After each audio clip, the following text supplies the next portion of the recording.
What a cool community, what a cool race, what a cool weekend. Also, thank you to Harpoon. PUMA is going to be sponsoring the Harpoon 5-miler later this coming spring. So thank you to Harpoon for putting this on for us this evening.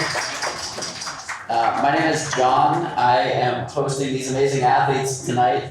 I host a podcast called For the Long Run. It's exploring the why and understanding what helps people become awesome and how we can all learn from that no matter our athletic abilities. I've had a couple of these amazing athletes on, and we're going to learn a bit more from them this evening. So just to do some quick intros for those who don't know, we have Sara Vaughn.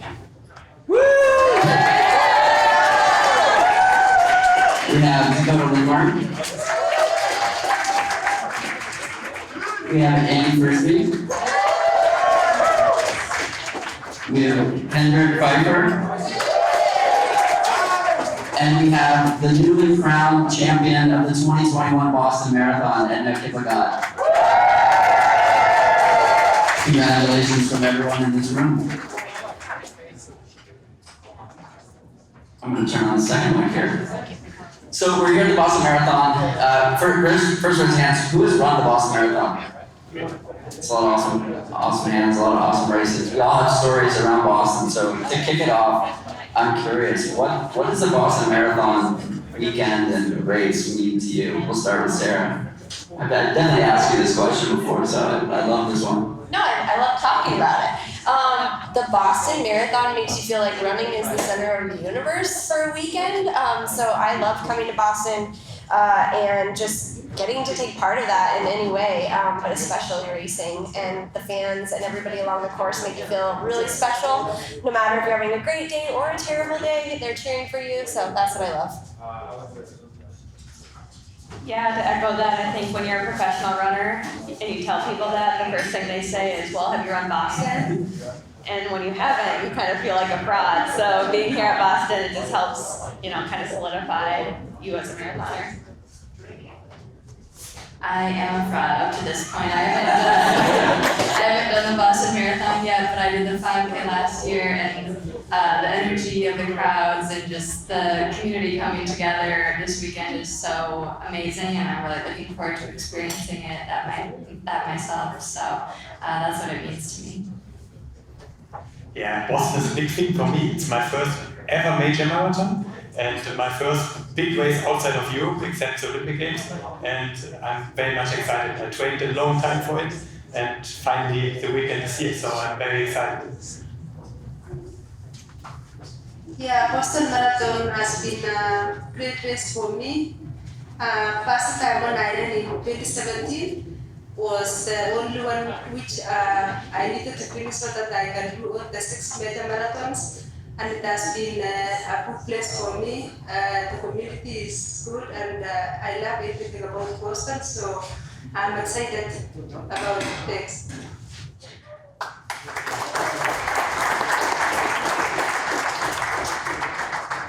So I was here in Boston 2 weeks ago running on the marathon course, and my Strava told me that I run the Dune Hill 70 times. So I'm curious for you guys, and I love those hills. I'm curious for all of you, what's your favorite point of the course, if you've run it, and what are you planning to do differently in that spot this year?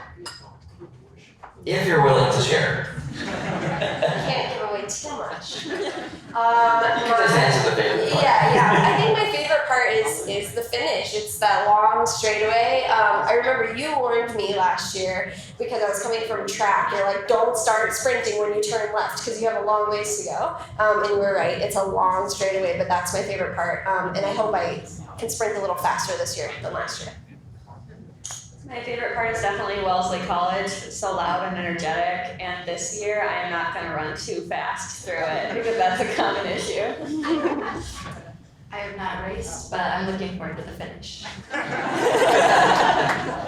have not raced either, but I'm very much looking forward to the hills. I will embrace them because I trained so hard in Kenya and I always did uphill long ones. So I think the hills are tough, of course, but I will embrace them, and I think they give me strength. Yeah, my favorite one is Heartbreaking Hill because that's where everyone is fighting to do it, and I believe I'll be careful this time because that's where they left me last year. So all of us are united by the shoes we're wearing today, and we'd be remiss not to give a shout out to the many people in the room who have helped actually to create those shoes. So first, let's give a round of applause to the PUMA employees that are putting this on their feet, putting it on their feet.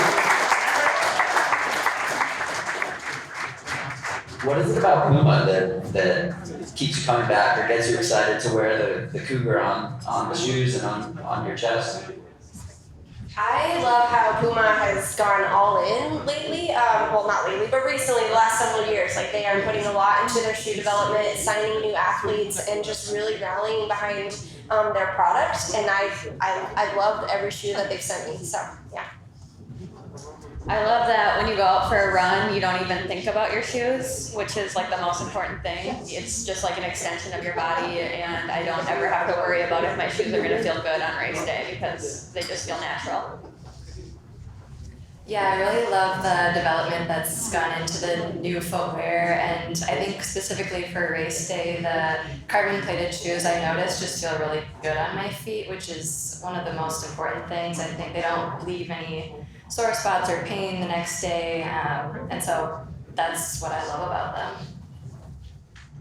I really appreciate that the athletes are involved into the development of shoes and that we have an impact on that, and especially at the Fast Night Elite, I see that. I'm very grateful to have a shoe like that. It's a real weapon, and I will use it on Monday.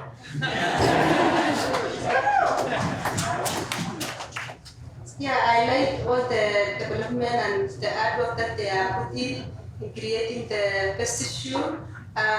When I put on the first time, I liked it. I liked the colors and everything. So good job. Round of applause for somebody. So, I'm going to ask a question that I asked Dakotah on the podcast a couple of weeks ago that I loved her answer, and I want to hear it again, and also how everybody else answers the question. If someone sees you out on the course, what do you want them to say to you?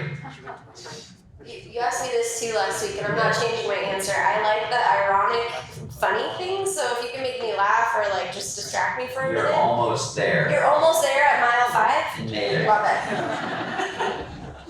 I love to hear that I look strong. I like to hear you look smooth. I love to hear how far my opponents are behind me. I like to hear keep it up. Awesome.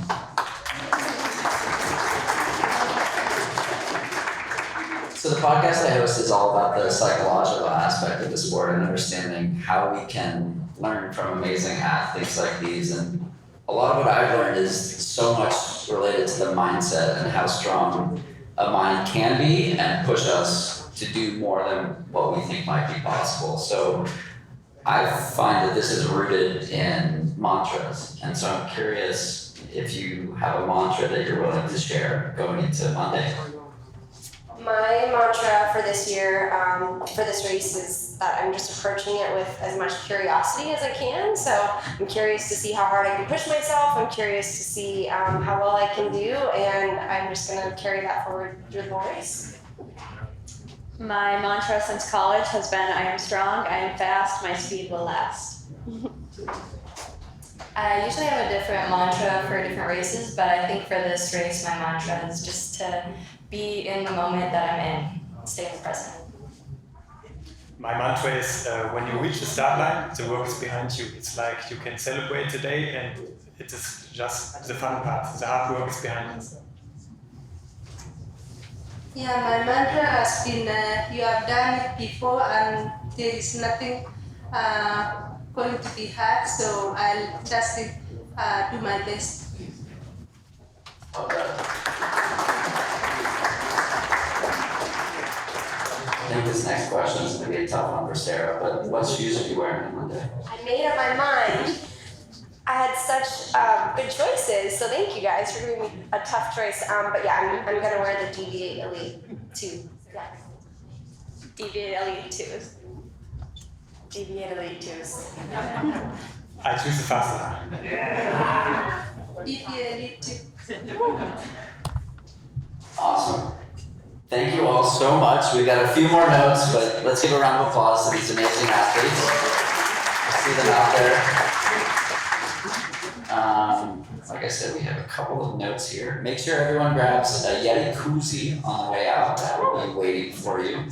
And I believe it's somebody's birthday, so we will have a cake presentation. I believe. Is that correct?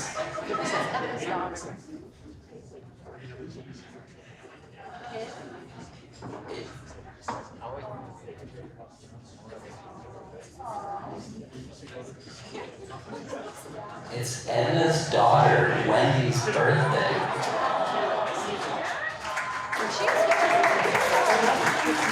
And we have word that she's here. Edna, should we sing or no? Edna says yes. Where is she? Where is she? There she is. Oh, there she is. Happy birthday to